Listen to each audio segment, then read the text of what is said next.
61-year-old Peter Brock was killed when his car ran off the road at high speed and slammed into a tree. According to witnesses there, he spun out, and by the time the spin finished, he was sideways into the tree, and he wouldn't have even seen it coming.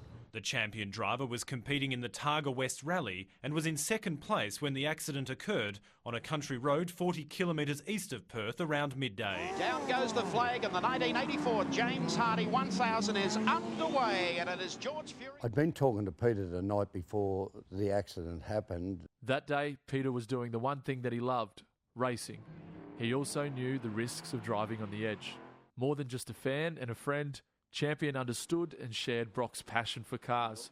So shortly after Brock's death, he opened the Champion's Brock Experience in central Queensland at his home in Yeppoon. Pete had been in England racing over there in Goodwood. He came home. I was talking to him when he got on the plane to go across to Perth. He'd been home for a day and a night, and he said, give me a ring tomorrow night. He said, I'll be a bit busy tonight and tomorrow, so we'll discuss it then. And unfortunately, that was the last conversation I'd had with Pete. And he was a great mate, and I'd raced against him in some rallies and navigated for him on another time, so I'd been a competitor against him in the Round Australia rallies and things like that, so got to know him as a race car driver pretty well, and I got to know him as Peter Brock as well, which is a guy like anybody else walking up and down the road, and parts of that was really good. I had some fun times with Pete away from the race scene. His navigator and his girlfriend at the time had asked me if I'd buy the car and put it with the collection, because they believed the spirit of Brocky was in that car. And so I agonised over that for quite a while, and then we thought the parts would have been sold off for that car. The company that owned it were just going to take all the parts, and it wasn't, all the mechanicals in the car were still fine. And I just sort of thought, well, maybe I don't need someone coming into the museum saying I've got Brocky's last wheels, I've got his last engine, I've got his last gearbox.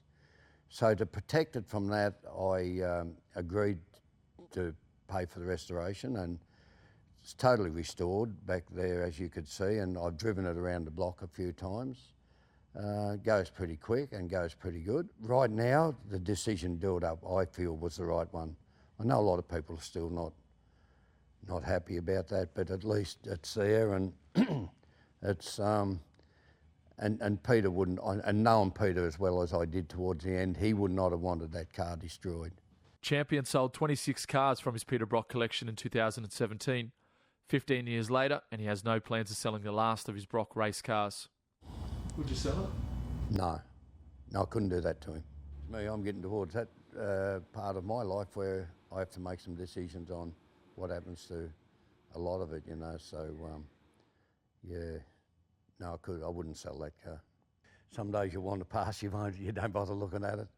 Other days you look at it and just go, what if, you know, so a few things didn't line up for him that day. Peter Brock, 05, former national touring car champion, leads from Bobby Morris, Alan Moffat, Alan Grice, Peter Jansen. Then the rest of the field, and Brock, who was going to conserve in this opening lap of the race, has established, even at this stage, what you would term a handy lead.